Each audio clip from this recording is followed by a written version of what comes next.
Oh man, you know AB, Adrien Bunny, ain't beating him. About billions. What up, Fight World? It's your boy Ego, and I'm back with some more boxing. Make sure you subscribe to the channel. Also like the video. Now, Robert Easter Jr., he's definitely a fighter that I got my eyes on. Pause. And he just became an IBF champion in what I consider to be a fight of the year this year. You got to put that in the nominees category. It was just an explosive fight from start to finish.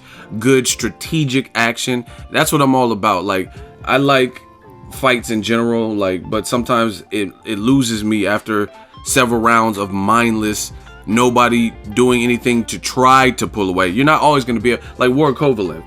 You know what I mean? Neither guy had pulled away so much to the point where it was like a whitewash, but that's because they're both high level elite athletes, so you can't always do that. However, I like to see the guy attempting to do different things, like, okay, bow, okay, I keep getting hit with the same right, bow, I keep getting hit with a jab, or I'm not using the body enough, you know what I'm saying, my body attack. I like to see those, and this is what you've seen in Easter Jr. versus Richard Commey. They were both trying. Commey knocked Easter down in that final round, the 12th round. Easter came back viciously and nearly stopped Commey, and Commey showed a hell of a beard in that. So it was just a fun scrap. Now, February 10th, he makes his return in his hometown, Toledo. Shout out to Toledo and Ohio in general, the whole Midwest, you know what I'm saying, West Coast dude.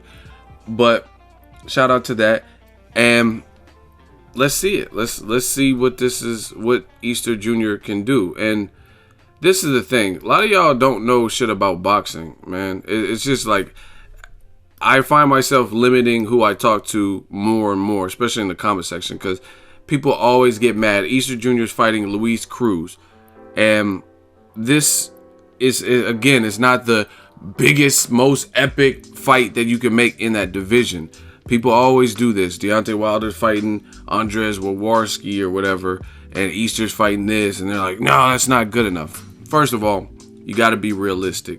Easter Jr. is coming off of 2 fights where he fought the other ranked guy for an eliminator for a vacant IBF belt. So obviously Richard Commey, he had like a 90% knockout ratio, and you seen he was tough. He just fought Denis Shafikov, and it was I think a split decision. So he's a quality fighter, whether you heard of him or not. And that's the thing. It's not just about who you know, especially in some of these lighter divisions. I don't even know everybody, but I'm not quick to judge and without having seen them. And a lot of people do that. They judge and they never even seen these fights before. They never seen these fighters.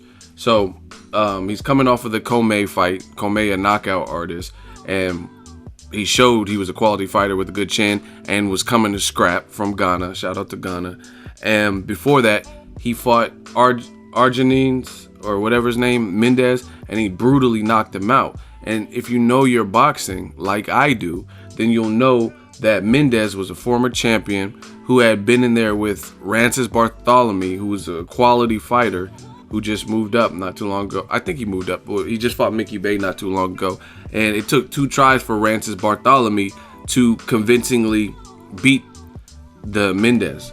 And Robert Easter hadn't fought anybody, that's what people said, and he went in there and just destroyed him and knocked him out and just slept him. It was a nasty knockout. Go do your research, go watch YouTube and watch it. It was a nasty knockout. So to have a fight like Luis Cruz, a guy he should beat, I'm okay with that, because it's a hometown fight, and realistically that's what you're supposed to do to build your fighter. You're not, the whole, Al Heyman is a businessman and he's smart, and I'm not for cherry picking, or, you know what I'm saying, if someone's fighting the same level of competition over and over and over and over and over again, then that's different. You know what I mean? People always want to say, oh, but why did you criticize Golovkin? Golovkin is age 34. And he's a silver medalist. So of course I want to see somebody who's that advanced. Plus he's getting a lot of praise. Nobody's saying Robert Easter Jr. is pound for pound #1. I have not seen anybody say that, right? And Robert Easter Jr. is age 25. So for him to get a feel-good hometown fight in front of his hometown crowd that he should win, then that's not the end of the world to me. Again, if you know boxing, Luis Cruz, he has a record of 22, 4, and 1, and he hasn't won all those, but he's been in there with some good names. He's been stopped once by Edner Cherry, who I think fought Jose Pedraza, or he fought somebody I just watched recently, and it was a good scrap, but he knocked him out. But Cruz has been in there with Ivan Redkach, who fought Tevin Farmer and lost to him. Had a draw with him earlier this year. He's been in there with Jose Felix Jr. and Juan Carlos Burgos, who fought Mikey Garcia. And he has experience. That's what it is. So, again, Easter Jr. should probably beat him, I would say. He has a 60% knockout ratio, but you never know. He's 5'9", he has experience. 72-inch reach, pretty good reach. He has experience, and you never know. Upsets happen in the sport of boxing. So Easter Jr., I mean, it's boxing. You can't really sleep on anyone. People slept on Joe Smith Jr., and look what happened to Bernard Hopkins. He got knocked into the Twilight Zone. You know what I mean? And that's a legend. I'm not trying to throw shade, but it's a fact. Joe Smith Jr., and even his fight before that, well, from far, nobody was checking for Joe Smith Jr. Like, oh man, Joe Smith Jr., you know what I mean? Except for maybe some New Yorkers or some people in his union knew what he was capable of, or people who've seen him spar, but the masses of what I'm talking about, nobody was checking for him. So for this is on par with Robert Easter Jr. You look at Eddie Hearn, who's been a pretty good promoter, especially in 2016. Look how he's moving Anthony Joshua. Joshua is now fighting Klitschko. No complaints. You can't say anything about Joshua Klitschko. That's a quality fight. But he fought Charles Martin. That was like a Charles Martin hadn't really proven. I mean, I'm not trying to roast. I'm just being honest. Charles Martin fought Glasscoff, and it ended funky for a vacant belt. And they seized the opportunity. They're like, man, Joshua could beat this dude. And he did. And he became IBF champion, stopped Charles Martin. Then he fought Dominic Brazil, who I didn't rank at the top 5, but he was undefeated. So that was a good, solid name to have on your resume. You stopped him. And then you fought Eric Molina, who had already been stopped by Chris Arreola, got stopped in his pro debut, got stopped by Deontay Wilder last year, and now he's fighting Klitschko. That's how boxing should be. You build your fighter up. Anthony Joshua, with those 3 wins, one being a championship IBF fight, now he's as ready as he's gonna be to fight Klitschko. I don't know if he beats him. I still got to decide that, and I'll drop a 7 reasons. But that's how you get your fighter ready. Let's say they put, instead of Charles Martin, let's say Charles Martin, Eric Molina, and Dominic Brazil. Let's say those 3 fights didn't happen this year, and they just put Joshua from Dillian White and moved him all the way up to fight Vladimir Klitschko. Klitschko might stop Joshua, and it's just based on experience and confidence and having that big moment. Some people are already saying, as is, Joshua looked nervous, right? So you ready your soldiers for battle. That's what it's just like the army. It's not about cherry picking, but you ready your soldiers for battle. You do certain drills, you wake them up early, you pepper spray, you know what I mean? Like, my brother is a cop, and when he was in the academy, the police academy, they had to go through a pepper spray, and I think they got hit with the riot gear pellets and shit like that, because they want to prepare you for real-time, real-life situations and things you may be forced to deal with being a police officer or being a fireman. Like, you know what I'm saying? They probably have simulations or drills or some shit where it's hot environments and you got to hold your breath or deal with the heat and the humidity or whatever. And that's the whole point. So Robert Easter Jr. fighting Luis Cruz. It's a Friday fight. It's the day before his big bro, Adrien Broner, fights. It's on PBC. So if you have a decent cable package, you should be able to get it. They're also putting Rau-shee Warren, who's about billions, Olympian. They're putting him on there. And I believe my dude, Jamel Herring, is on the same card. So I don't have a problem with it. And I think this is the proper way to move your fighter.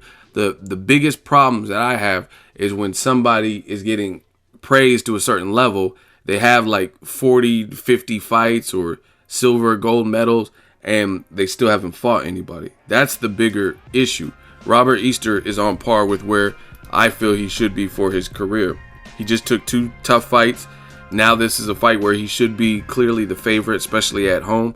But it's a guy with decent pop and some experience. He just fought Ivan Redkach, who's ranked in the division, and we'll see what Easter does. Now, the interesting thing will be, just like Anthony Joshua, what do they do with Easter's career after that, after fight? Okay, you got a feel-good fight. Now let's see you fight. And also, there's a the fight in the division that I really want to see, Mikey Garcia versus Dejan Zlaticanin, and that's happening January of next year. So this is just right around the same time. So maybe he could fight the winner and unify against Mikey Garcia Zlaticanin winner. I think that's a good fight. I think Jorge Linares may be injured, but in 2017, that's another fight. I like Jorge Linares, but I'm not really sold on his chin. Definitely a quality skill fighter, but sometimes he seems to fatigue. So I would pick Robert Easter Jr. to chop Jorge Linares up, especially at this point. But that's what it is. Robert Easter Jr., he's back in front of his hometown crowd. And again, I think he deserves it. He just fought a vacant belt, had a Fight of the Year candidate, weathered the storm of being knocked down and being in there with the puncher, and now he gets a hometown fight. That's Al Heyman is smart as fuck, man. That's how you build your fighter up. Like, little stuff, even to boxing fans, it may not mean anything to you, but I know it means something to these fighters. Like Al Heyman letting Deontay Wilder take his first title defense at home in Alabama versus Eric Molina, or Robert Easter fighting in Toledo. You don't have to have this training camp away from home, away from family. I mean, it could be a good thing, could be a bad thing, but all your hometown crowd, your high school classmates and shit can go see your fight. Same thing with Eddie Hearn. Eddie Hearn, he's letting Joshua, all of his fights have been in the UK. There's a market for it. It makes Joshua feel good and gives him the hometown crowd advantage. And then when it comes time, maybe they'll do another fight outside of the UK. Like, let's say Wilder, that would probably happen outside of the UK. I don't know. Maybe. But Robert Easter is being moved along at the proper speed, in my opinion. And then I think he could set up a bigger fight later in the year. Let me know what you guys think. Drop it in the comment section. Make sure you share the video, like the video as always.